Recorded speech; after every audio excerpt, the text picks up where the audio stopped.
બેન, સ્થાનિક સ્વરાજની ચૂંટણીમાં બેઠકોને બિનહરીફ જાહેર કરવા માટે ભાજપ દ્વારા ફોર્મ પરત ખેંચવા માટે દબાણના જે આક્ષેપ લાગી રહ્યા છે, આમ આદમી પાર્ટી દ્વારા એવા પણ આરોપ લગાવાયા છે કે પોલીસનો પણ ભાજપ ઉપયોગ કરી રહી છે આ દબાણ માટે. શું કહેશો, કઈ પ્રકારની વાત છે આખી?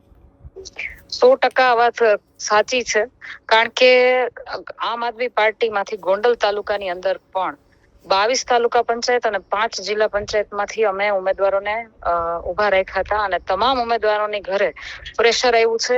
એમના તમામના પરિવારજનોને પ્રેશરાઇઝ કરવામાં આવ્યા છે. પણ હું ખૂબ ખૂબ આભાર માનું છું અમારા તમામ ઉમેદવારોનો કે જેને આ પ્રેશરમાં આવ્યા વગર ફોર્મ પરત નથી ખેંચ્યા અને એમની સામે સીધી ટક્કર ઝીલી છે.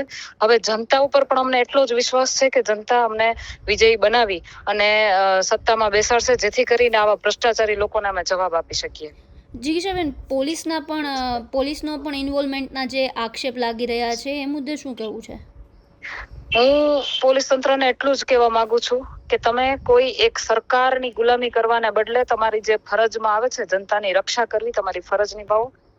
અને ખાસ કરીને મારે એ પણ કહેવાનું છે, હું વારે વારે કહું છું કે તમારો પગાર છે જનતાના પૈસાથી થાય છે, કોઈ નેતાના ઘરેથી નથી આવતો. એટલે કોઈ નેતાની ગુલામી કરવા કરતા જનતાની સેવા કરો એવી તમારી પાસે ખૂબ આશા રાખીએ છીએ.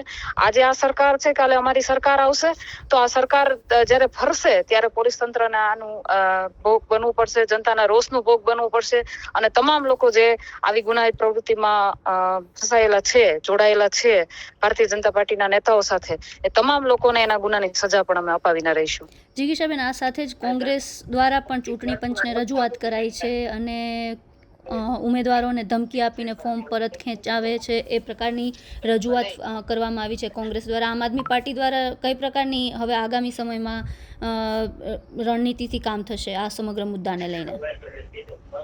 જોકે હું ઘણા સમયથી આ કહેવાય ને કે ચૂંટણીની પ્રક્રિયા સાથે જોડાયેલી છું. ઘણા સમયથી ચૂંટણીની પ્રક્રિયા સાથે જોડાયેલી હોવાથી મને ખબર છે ભારતીય જનતા પાર્ટીની નીતિ કેવી છે.